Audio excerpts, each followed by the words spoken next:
Welcome to the December edition of the Supe Chat.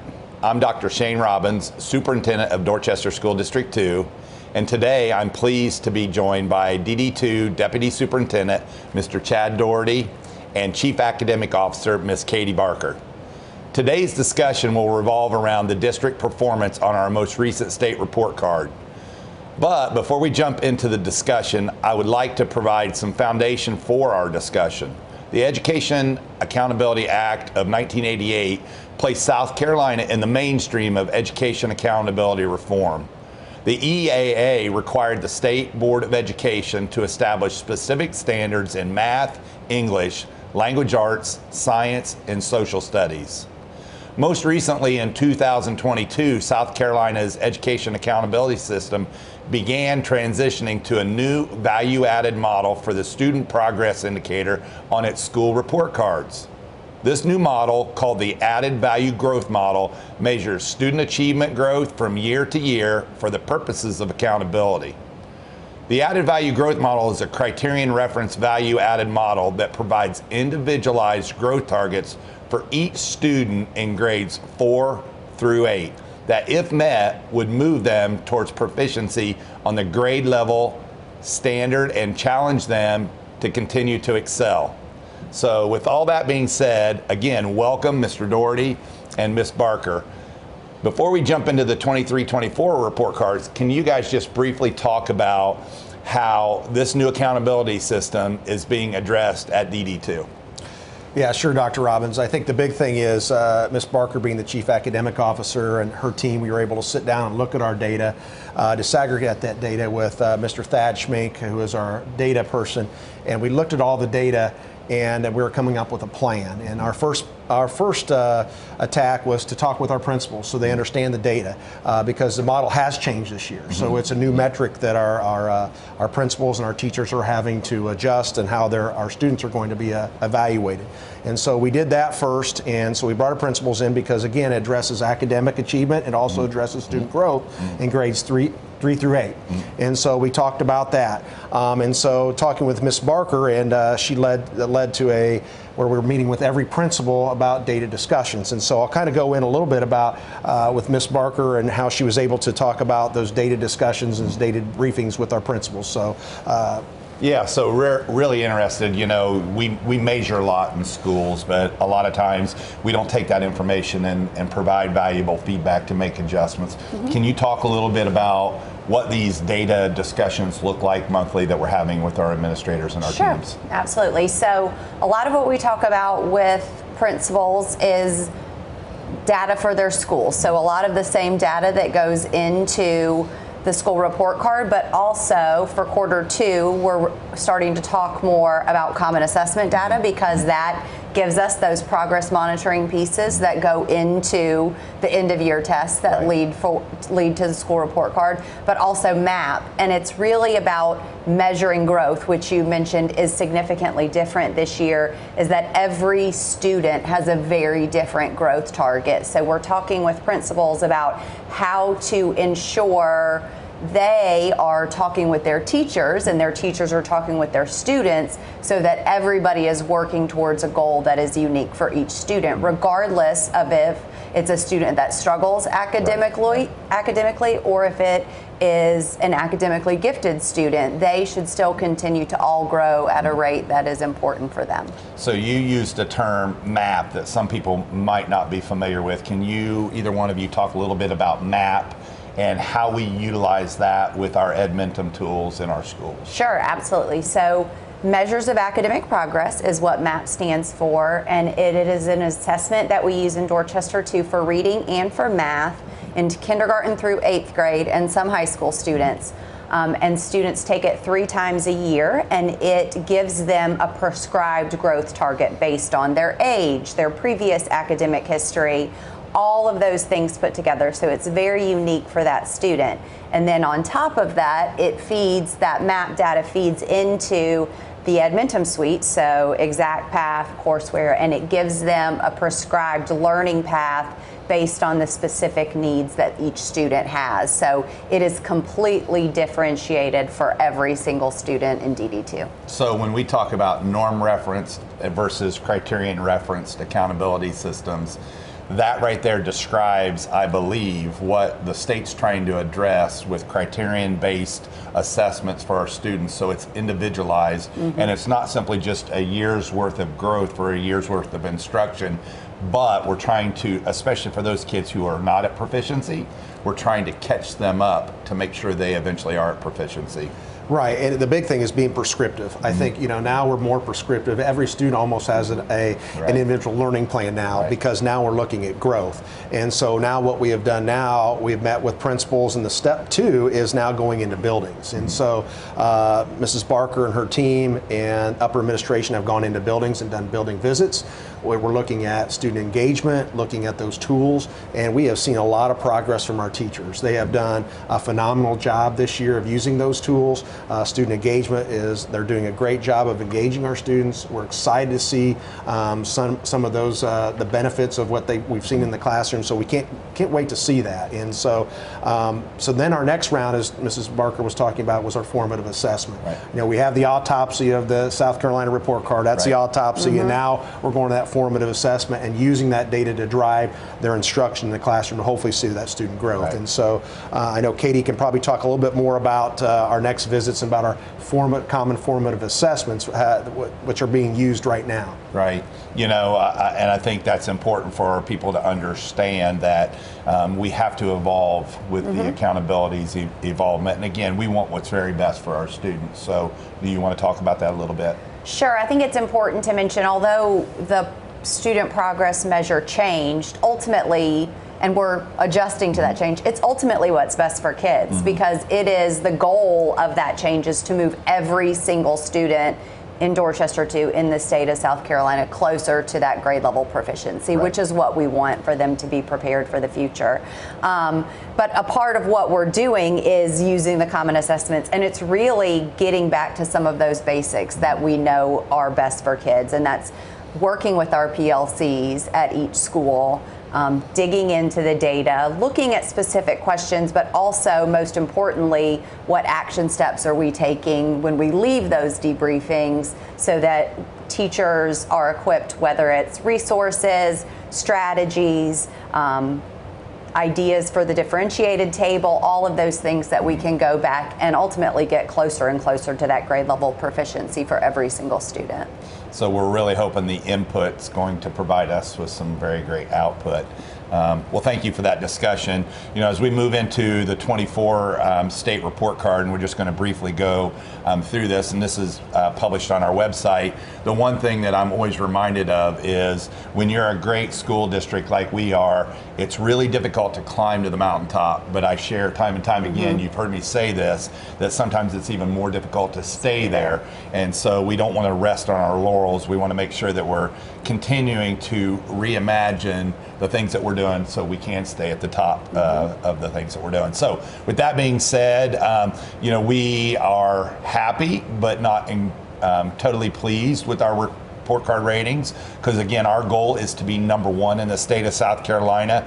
But I want to start off with just saying congratulations to Ashley Ridge High School, Beach Hill Elementary School, Fort Dorchester High School, Joseph Pye Elementary School, Rawlings Middle School of the Arts, and William Reeves Elementary School. They all received an excellent rating on this year's report card. So kudos to those administrators, those teachers, those students, and those parents and those communities. We appreciate your work.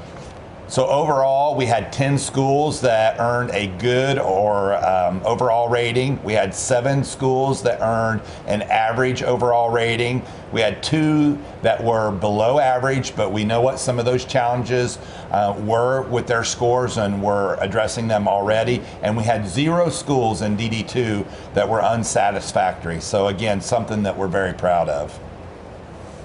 So there were also a lot of changes to the South Carolina report card metrics, as Dr. Robbins mentioned. One big one, which I think we definitely felt the impacts of that change, was that student growth indicator. Right. It is measured multiple ways now, again, to get all students in South Carolina closer to that grade level proficiency. So that is a big change from previous years. Also, our multilingual students, that indicator changed. Previously, monitored students counted in how that indicator was measured, and previously they did count, and now they do not count. So that, even though it's the same group of students, the metric and how it was measured is changed, so a big change there. Preparing for Success indicator, which is our science and social studies achievement at the elementary level, did not count at all. Since we had new science standards in 3rd through 8th grade, we did not have an indicator measured there. So that was a big change for that group.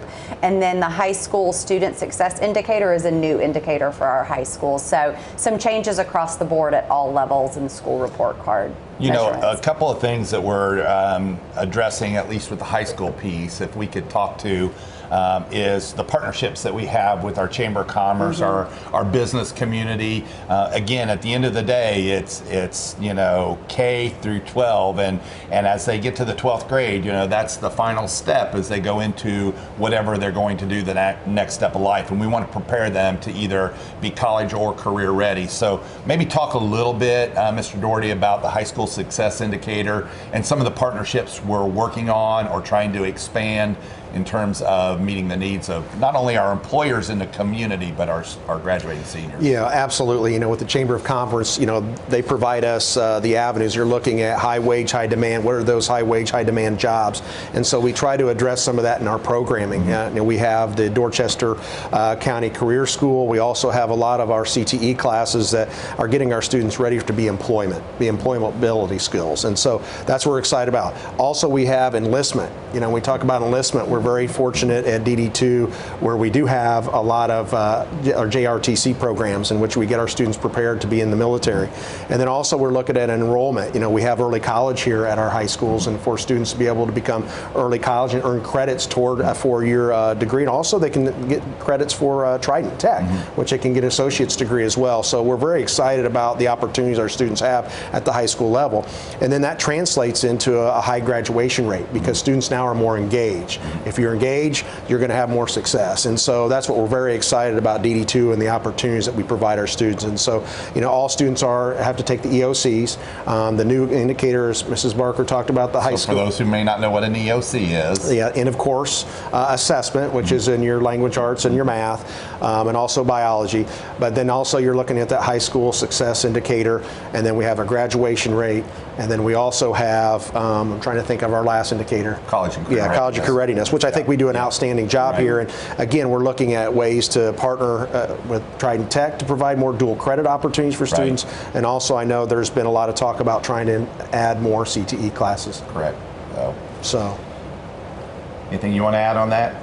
Nope, I think we do a lot at our high schools to really hook our kids and find a spot that's right for them based on their interests and what they want to do when they leave high school. So if as we look at our school report card, if we looked at the 1 or 2 biggest challenges that we have as a district, what would you identify as the biggest challenge and one of our biggest initiatives? And before you answer that, one of the things that I know we're always focused on, especially in the state of South Carolina, is our students' ability to read, because we know that's the foundation for everything. So maybe if you could talk a little bit about the science of reading, the things that we're trying to do to improve those reading scores, but also the ripple effect that we hope that it'll have on our math scores. Absolutely. So I think reading, especially at the elementary level, is always a primary focus. It is wonderful that the state is moving to foundational skills and a science of reading mindset. That was in our new ELA standards.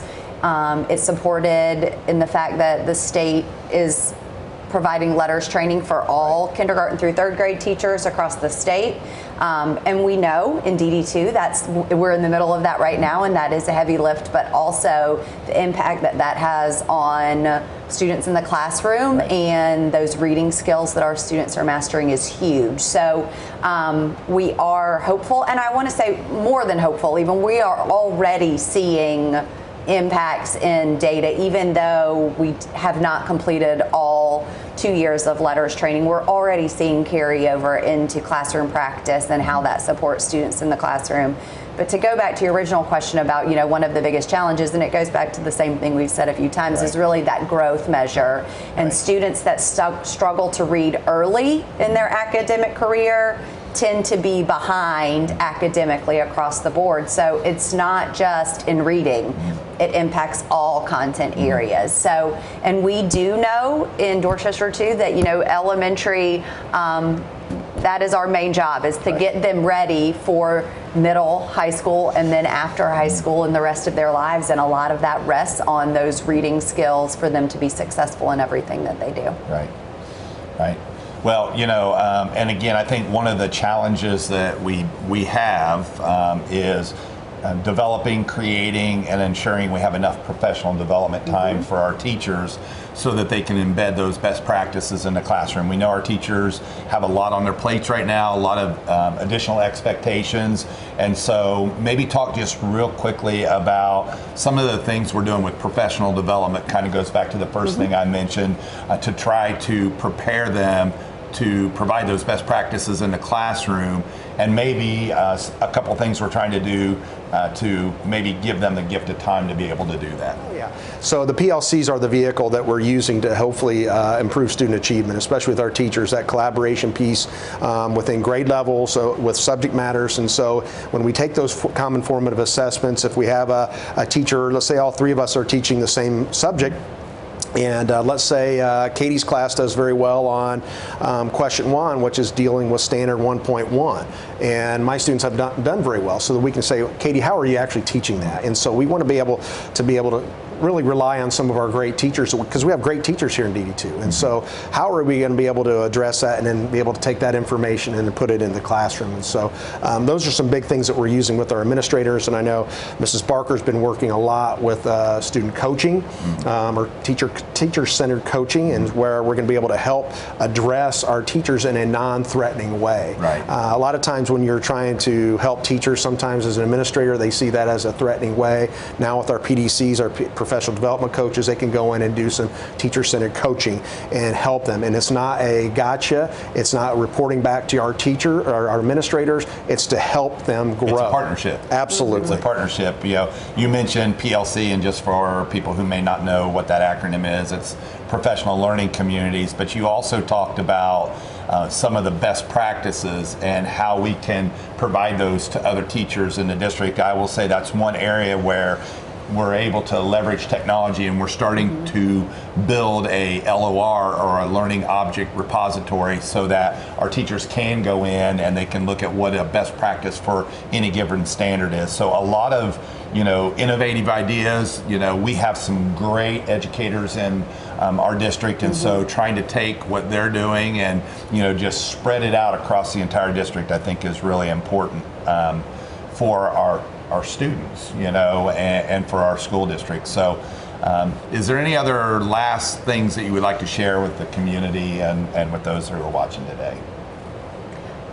I think, to go back to what Mr. Daugherty was just saying, and I think so much important happens in our PLCs, and coaching is a great tool, but also just time. You mentioned time, and that is something that we've been in schools, we know teachers, and a lot of times it's what they need is time. And I think the PLC Wednesdays now at the elementary school, and really in our secondary schools, using that time in a way where we can balance the professional development that we need to deliver, but also the time to digest and apply what we're learning, is something that we're trying to be very intentional about for our schools, because we hear that at all levels across all content areas that really it is just about time to think about how they can apply different strategies, the things they're learning in their PLCs with their kids. And I think that is just so important.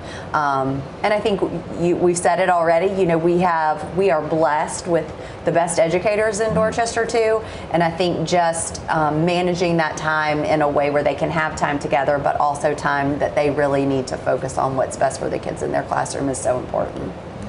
Yeah, and the last thing, again, you know, I think our big motto is every student, every day. And I think when you're looking at the things that we're doing every day, not only for administratively, but what our teachers are doing in the classroom, we're seeing it in our visits. And so that's what's been very exciting for us, is when we go out and visit our schools, we're seeing a lot of the impact of what our principals are doing and what our teachers are doing. They're actually putting some of those practices into action. And again, it's fun to see that. So thank you for those who joined in today. I hope you found this information beneficial. It'll be on our website if you want to take a look at it in greater detail. But I would just say this, you know, we know that the road to success is not always easy, but we're definitely blessed with some hardworking individuals. When we talk about Team Dorchester, we're talking about everybody that comprises our nearly 4,600 plus part and full-time employees in the district to do what's very best for students and to put us on that road to being the very best school district in the state of South Carolina. So again, thank you so much for joining in, and I hope you have a great day.